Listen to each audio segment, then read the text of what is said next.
There are roughly 150 million credit card transactions happening in the US every day. And a question I have is, why are we only checking half of them for fraud? Let's explore. Fraud is on the rise in the US, and new FTC data shows a big jump in reported losses to fraud, up to $12.5 billion in 2024. FTC consumers reported losing the most to investment scams at $5.7 billion. Plus, it's becoming more difficult for these financial services institutions to mitigate and manage these fraudulent activity.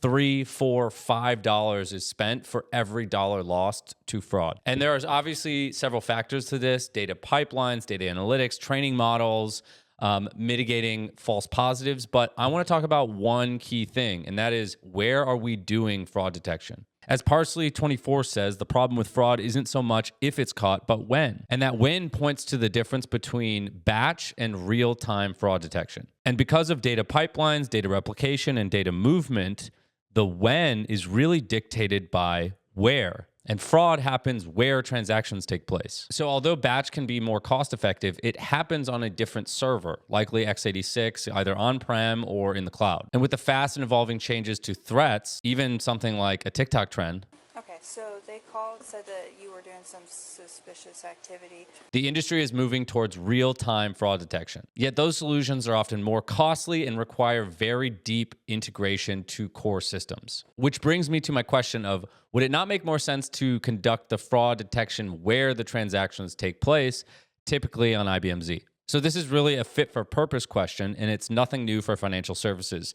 Let's take an example of online banking in the 90s. When it was introduced, consumers could interact with their accounts anywhere without a bank teller as a middleman. Customers no longer wanted to stand in line for a teller for anything. They wanted 24/7 unimpeded access to their accounts and an ever-expanding list of financial services. It created a lot more exposure to vital core systems. So what banks did was re-architect their systems of engagement, meaning how people would interact with their accounts and money, to decrease the latency and decrease security risks. They began replicating data, storing those read-only copies closer to where the customers were, and they built pipelines and integrations back to the core ledger where a transaction or change was made. So same thought process here, except with system of insights, particularly with fraud detection.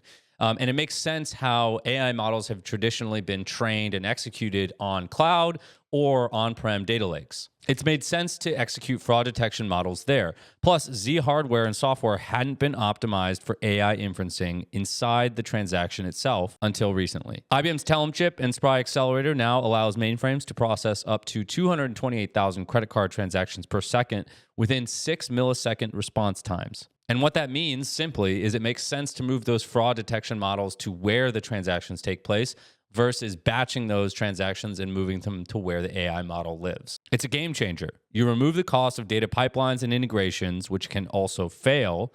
And now, instead of scoring 20 to 50%, you can score 100% of transactions when and where they happen. It's a big blocker removed, so now your insights teams can focus on training those models more, ensuring fewer and fewer false positives, working on other things. And I'll talk about those concepts in the next video, but if you want to learn more about moving AI to where the transactions take place, I'll link up some resources below. And remember, fraud costs consumers and financial institutions alike.